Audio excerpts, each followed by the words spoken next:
Continuamos nuestra conversación con los representantes del Centro Juan Montalvo. Jenny, el presupuesto es un instrumento, vamos a decir, que pudiera servir como un instrumento de desarrollo en términos de la asignación de recursos, que es un factor determinante. Pero tengo la sensación de que habitualmente el presupuesto se sigue un criterio, vamos a decir, histórico en las asignaciones. Tenía 200 asignados el año pasado, este año vamos a darle 210, digamos.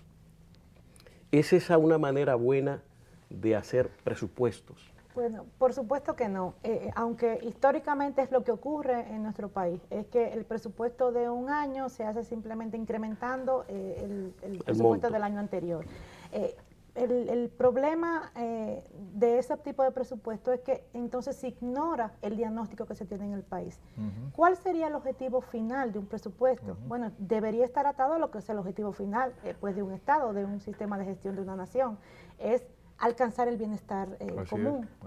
Y el presupuesto tiene que ser un instrumento para alcanzar ese bienestar común. Pero nosotros tenemos una serie de obstáculos, además del presupuesto, que nos estancan, nos impiden que se alcance ese bienestar común, y el presupuesto no está apoyando eso.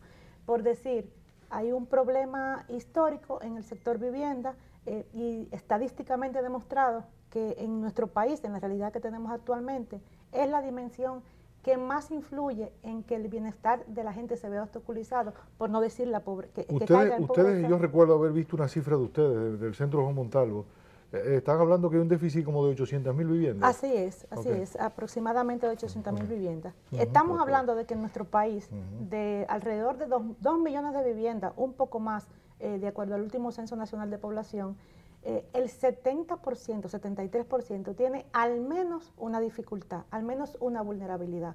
Techo de zinc, pared de madera. Exacto.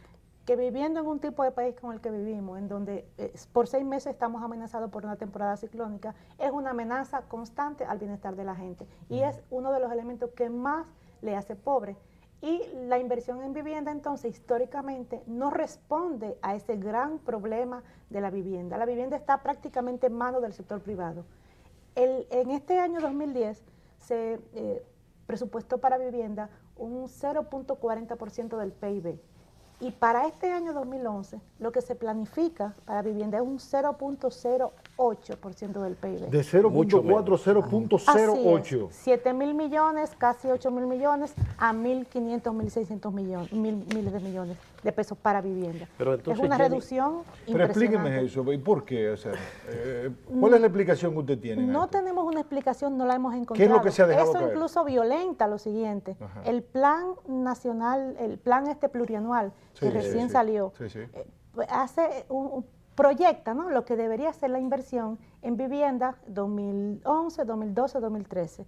Y aunque baja porque planifica para el 2011 un 0.13% del PIB, ni siquiera eso se respeta. Se planifica para este 2011 0.08, aunque el mismo plan promete que para el 2015 pues se va a reducir en un 50% el déficit de vivienda. Pero son incongruencias. ¿No nos está eso explicando justamente que el presupuesto no está reflejando el concepto, o vamos a decir, refleja en los hechos el concepto real que tiene el gobierno sobre las políticas que quiere implementar? ¿No es el presupuesto el espejo de las políticas? Debe ser. Lo que no está puesto en el presupuesto se queda. Y ahí es que se expresan las voluntades del gobierno. Eso indudablemente es así. O sea, todos los teóricos van ahí. Dime tu presupuesto y te diré cómo tú vas a funcionar. Eso es así. Entonces nosotros estamos ahora mismo ante un presupuesto, no solamente el presupuesto de este año, sino un presupuesto plurianual. Y todos son negadores de derechos. Negadores de derechos. Todos los montos. Explica eso, Juan Luis, al público. Porque tú tienes el derecho a la salud, derecho a la educación, derecho a agua potable, derecho a la vivienda. Consignado por Constitución. Consignado por Constitución, una Constitución que ahora mismo acaba, que es rica en el tema social. Sí. Sin embargo, nosotros estamos aliados, hemos consignado en nuestra Constitución la mayoría de los acuerdos internacionales, derechos de los DEC, ¿no? Derechos económicos, sociales y políticos, donde se plantea que cada año deben aumentar las partidas del presupuesto con relación al PIB. ¿Qué pasa con el presupuesto plurianual? Cada año disminuye las partidas del presupuesto con respecto al PIB. Y eso es estamos violando derechos de la gente. La gente tiene derecho a una educación digna. Y con el presupuesto que nosotros estamos colocando en educación de 1.8, que casi no llega ni a la mitad de la media de América Latina, no es verdad que nadie le va a garantizar salud digna a la gente, ni educación. Este año es 2.37. 2.37, sí. Y eso es increíble. O sea, nosotros tenemos casi, alrededor de 5 la media en América Latina. Y en el caso, por ejemplo, de SENASA, la asignación para aumentar el número de afiliados en el subsidiado, pues se mantuvo igual, cuando se supone que el año que viene tiene que ingresar 1 millón. Así es. Y no solamente eso, sino que paraliza toda la afiliación de personas con discapacidad o personas con VIH, que iba a una velocidad impresionante. Y el contributivo subsidiado no se ha iniciado. No. Estamos hablando del 56% de la economía. Exactamente. Estamos a la puerta de una revisión de la Ley de Seguridad Social, según eso se plantea. Sí. Pero me gustaría saber, por ejemplo, cuando se habla en términos de los gastos corrientes y gastos de capital, ¿de qué estamos hablando en el presupuesto nacional en relación a eso? Sí, el gasto corriente son esas erogaciones que hace el gobierno de manera directa, ¿no? O sea, estamos hablando de salarios, estamos hablando las nóminas, las transferencias.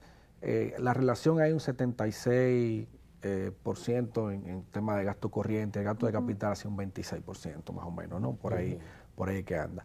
Entonces, claro, estamos hablando de ¿qué invierto? El capital es ¿qué invierto? ¿Qué invierto en un aula? ¿Qué invierto en infraestructura? ¿Qué invierto? Nosotros tanto no nos preocupa el tema de, sino en qué invierto en el fondo. ¿Tú ves? Porque de repente la inversión, ¿qué va a pasar? Yo, por ejemplo, le voy a poner un caso. Okay. El caso de la vivienda. Nosotros estamos hablando de 1.600 millones para vivienda. Presupuesto 2011. Presupuesto 2011. Transporte. 31.000 millones, 1.5 del PIB, a diferenciar 0.08 de vivienda. Estamos hablando de 18 veces en transporte de lo que es vivienda. ¿Qué es lo que me implica eso? Ahí está la prioridad. ¿En qué? Así es. Claro, invierto? está clarísimo. Sí. Estamos hablando de transporte. Entonces, miren, ¿cuál es la preocupación nuestra con respecto a eso? Nosotros hablamos, un gobierno, un estado cualquiera. Yo voy ahora a agarrar ahí una teoría, la de Monedero, ¿no? Un Estado es una forma de organización dotada de 2 elementos. Primero, el orden jurídico, el orden administrativo, ¿no? Y además, se caracteriza por una relación entre ese cuerpo administrativo que ha sido elegido en los conflictos, en las elecciones, con la obediencia ciudadana, en el fondo, ¿no? Ese pacto social que Rousseau hablaba, ¿no? Entre el Estado. Pero además, y está llevado a satisfacer ¿qué cosa? Tanto los conflictos como los consensos sociales que se han establecido en esa relación social que se da. ¿Cuál es el problema de nosotros? ¿Qué dicen los conflictos sociales de la gente? Nosotros tenemos un observatorio de los conflictos sociales en el país. Recogemos día por día todos los conflictos sociales en el país. En el 2009, el 70% de los conflictos sociales tenían que ver con la inversión social. Luz, agua potable, Micontene, energía eléctrica, educación. Ustedes ven la cantidad de manifestaciones que se hicieron, el tema de los salarios para los médicos. O sea, tú te das cuenta, o sea, todo lo que tiene que ver con el tema de lo social, ¿no? Pero también los consensos. Todas las cumbres hechas en el país, la cumbre de seguridad social. Usted la agarra una por una y te dicen educación, salud, agua potable. Y es precisamente lo que niega el Estado. Sí. En la asignación presupuestaria. Sí, en la asignación presupuestaria es lo que se niega en el fondo. Entonces, no puede ser que nosotros estemos haciendo un presupuesto a la espalda de los conflictos sociales y los consensos. Sí, así es. Eso es increíble. O sea, nosotros hemos pasado a un estado que tú dices, bueno, aquí que lo que hay es un problema de planificación y de coherencia en el fondo. Y esto hay que revisarlo. Y entonces tenemos una oportunidad con la Estrategia Nacional de Desarrollo y nosotros lo que sentimos es que en el fondo ni siquiera se está respondiendo a aquello cuando tú colocas un plan plurianual antes de que la estrategia de desarrollo sea aprobada ciertamente en el país, ¿no? Quiero pedir su permiso, tenemos que hacer otra pausa. Ustedes no se muevan, que seguiremos conversando sobre la distribución del gasto y la pobreza. Estamos en los inicios, todavía nos queda mucho tiempo. Quédense ahí.